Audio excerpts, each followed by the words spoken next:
ওদের কাছে কোথাও পাবে না, কোথাও মুক্তিযুদ্ধ টার্গেট তাদের। আপনারা যারা সাধারণ মানুষ, আপনারা তো ভাবছেন, যারা বোঝেন না তারা ভাবছেন যে কোথা মানে একজন মুক্তিযোদ্ধা হলেই তার চাকরি হবে, আর একজন মেধালোকের চাকরি হবে না। আসলে তো তাই না। আমরা ৭১-এর বীর মুক্তিযোদ্ধা, আমরা যারা এখানে দাঁড়িয়েছি ১ থেকে ১.৫ ঘন্টা হলো, ১ থেকে ১.৫ ঘন্টা যারা দাঁড়িয়ে থাকতে পারে, প্রয়োজন হলে সেই মুক্তিযোদ্ধারা আবার ৭১-এর মতো অস্ত্র হাতে নিয়ে ওদের মোকাবেলা করতে হবে।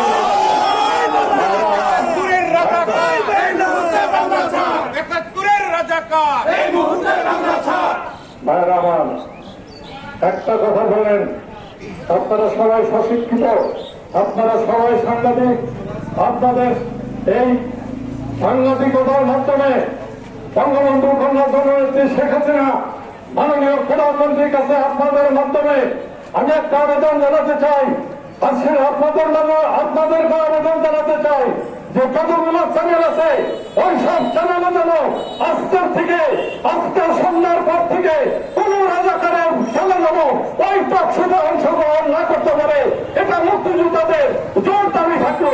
এই আপনাদের স্বাধীনতা যুদ্ধ করে এই বাংলা জয় করেছি। এই বাংলা আমার জাতির পিতার কন্যা, আমার জাতির পিতার হুকুমে আমরা যুদ্ধে গিয়েছিলাম। তার কন্যা যতদিন জীবিত থাকবে, তার হাতকে শক্তিশালী করার জন্য স্বাধীনতার পক্ষে আমরা মুক্তিযোদ্ধা সহ এই স্বাধীনতার পক্ষে সবারই মুক্তিযোদ্ধা।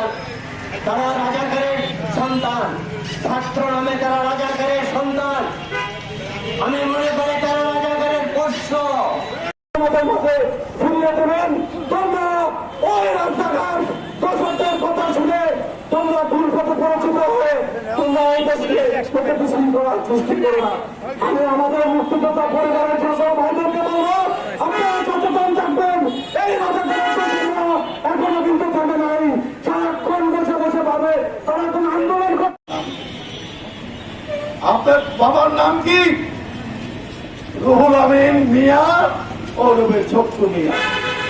পঞ্চগড়ে জন্মগ্রহণ করেছে। আপনি কোথায়? 1948 সালের 27শে জানুয়ারি আপনি জন্মগ্রহণ করেছেন ফখরুল সাহেব। আপনি কেন মুক্তিযুদ্ধে অংশগ্রহণ করেন নাই? আপনার বাপ কেন মুক্তিযুদ্ধে অংশগ্রহণ করেন নাই? আপনারা যারা চরম পত্র শুনেছেন স্বাধীনতা সংগ্রামের সময়, আমাকে ছত্রে বলছে, সেই ছত্রে মির্জা ফখরুল ইসলাম আলমগীরের বাবা হাজার হাজার মানুষকে নির্বিচারে হত্যা করেছে, হাজার হাজার মা বোনের লুণ্ঠন করেছে। আর আপনি মুক্তিযোদ্ধাদের বিরুদ্ধে কিছু সরল প্রাণ ছাত্র ছাত্রীদের মাঠে দাঁড়িয়েছে। কি মুক্তিযোদ্ধা কোথা থাকবে না?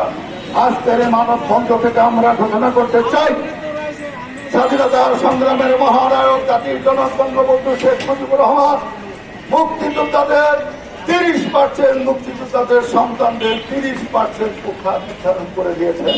ওই কোটা থাকবে, ওই কোটা থাকবে।